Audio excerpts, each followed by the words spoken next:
Welcome back to R K classes. ഇപ്പം NEET 2025 ഒരുപാട് വിഷമങ്ങൾ സമ്മാനിച്ചാണ് കടന്നു പോയത് അല്ലേ?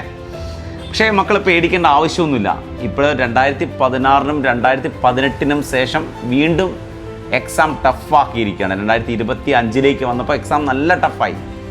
പക്ഷേ നിങ്ങൾ മനസ്സിലാക്കേണ്ടത്, നിങ്ങൾ ആദ്യമേ നിങ്ങളോട് പറയാം പാനിക് ആവേണ്ട ആവശ്യമില്ല എന്ന് പറയാൻ കാരണം നിങ്ങളെ മാർക്ക് മാത്രമേ കുറയുന്നുള്ളൂ. ആദ്യം മനസ്സിലാക്കുക, നിങ്ങളെ റാങ്ക് കുറയുന്നില്ല.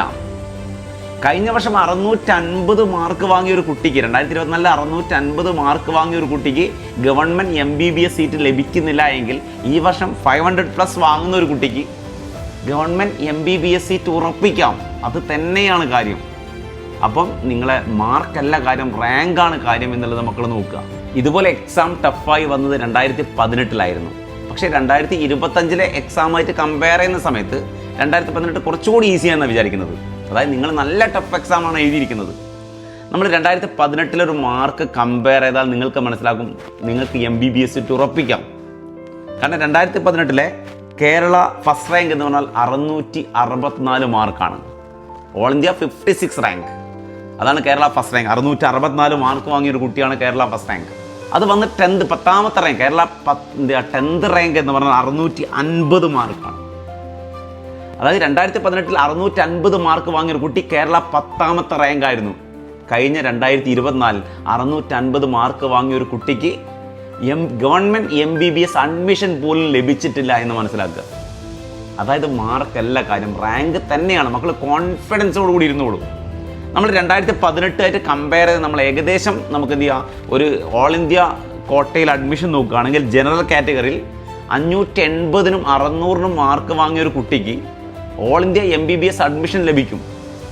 ക്ലിയർ അല്ലേ? അത് OBCയിലേക്ക് വരികയാണെങ്കിൽ 560 to 580 മാർക്ക് വാങ്ങിയൊരു കുട്ടി, EWS ആണെങ്കിൽ 550 to 570 മാർക്ക് വാങ്ങിയൊരു കുട്ടി, SC/ST കാറ്റഗറി ആണെങ്കിൽ 460 to 480 മാർക്ക് വാങ്ങുന്ന ഒരു കുട്ടിക്കായിരിക്കും ഏകദേശം എന്ത് ചെയ്യാം, ഓൾ ഇന്ത്യ കോട്ടയിലുള്ള അഡ്മിഷൻ ലഭിക്കും. ഓൾ ഇന്ത്യ കോട്ട എന്ന് പറഞ്ഞാൽ 15%.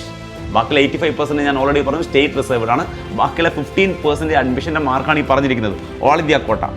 അതേസമയം കേരള റാങ്കിലേക്ക് നമ്മൾ കമ്പയർ ചെയ്യുന്ന സമയത്ത് 500+ വാങ്ങുന്ന ഒരു കുട്ടിക്ക് ഉറപ്പിച്ച നിങ്ങൾ മക്കൾ വെറിഡ് ആവേണ്ട ആവശ്യമില്ല. നിങ്ങളുടെ മാർക്ക് 500+ ആണെങ്കിൽ, അതായത് 55 ക്വസ്റ്റ്യൻ നിങ്ങൾ വിട്ടിട്ടുണ്ടെങ്കിൽ പോലും, ഒഴിവാക്കിയിട്ടുണ്ടെങ്കിൽ പോലും നിങ്ങൾക്ക് എന്ത് ചെയ്യാൻ പറ്റും, ഒരു MBBS അഡ്മിഷൻ നേടാൻ പറ്റും. 500 മാർക്കിന് മുകളിലുള്ള ഒരു കുട്ടി എന്ത് ചെയ്യാൻ പറ്റും, MBBS അഡ്മിഷൻ കിട്ടും. ഓക്കെ. അതേസമയം നിങ്ങൾക്ക് എന്ത് ചെയ്യാം, ഒരു സെൽഫ് ഫിനാൻസ് കോളേജ് ആണെങ്കിൽ 400+ മാർക്കുള്ള കുട്ടിയാണെങ്കിൽ സെൽഫ് ഫിനാൻസ് കോളേജിലും അഡ്മിഷൻ നേടാൻ നിങ്ങൾക്ക് പറ്റും. അപ്പോൾ നമുക്ക് ഓവറായിട്ട് വെറിഡ് ആവേണ്ട ആവശ്യമൊന്നുമില്ല. ഓക്കെ. എക്സാം ടഫ് ആവുകയാണെങ്കിൽ നിങ്ങൾക്ക് മാത്രമല്ല എക്സാം, അത്ര മനസ്സിലാക്കിയാൽ മതി, നിങ്ങൾക്ക് മാത്രമല്ല എക്സാം ടഫ്. അത് എഴുതി നീറ്റ് ഈ 2025 നീറ്റ് എഴുതിയ എല്ലാ മക്കൾക്കും എക്സാം ടഫാണ്. അങ്ങനെയാണ് നിങ്ങൾ മനസ്സിലാക്കേണ്ടത്. ഒരു രീതിയിൽ നിങ്ങൾ പാനിക് ആവേണ്ട ആവശ്യമില്ല. നിങ്ങളെ റാങ്ക് ലിസ്റ്റ്, നിങ്ങളുടെ മാർക്ക് മാത്രമേ കുറയുന്നുള്ളൂ, റാങ്ക് കുറയുന്നില്ല. നമുക്ക് നല്ലൊരു റാങ്ക് ലിസ്റ്റിനായി നമുക്ക് പ്രതീക്ഷിച്ചിരിക്കാം അല്ലേ?